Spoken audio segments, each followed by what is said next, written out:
morning, everybody.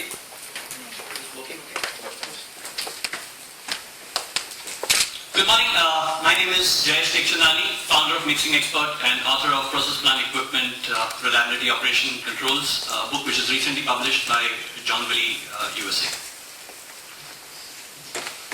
Let me first thank the team here, the organizers, for giving us this opportunity to present on the subject of mixing of high viscosity materials.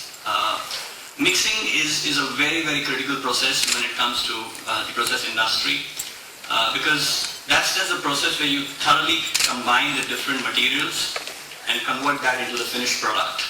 And what makes it so important is that if you have the right mix, you will get the right composition, you'll get the right chemical texture, flavor if it's a food product, the consistency of the product, the viscosity, the mechanical properties. So all of this is imparted by mixing. That's what makes mixing so very important.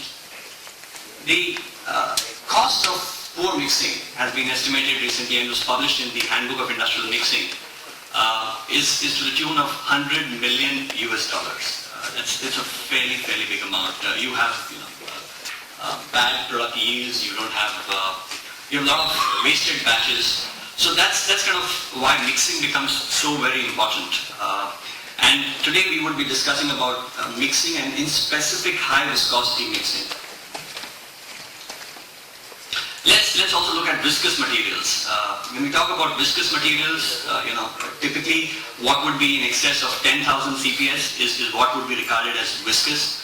So when it comes to the industry, you have plastosols, which would be 50,000 CPS. While processing, they would go up to 2 to 2.5 million CPS.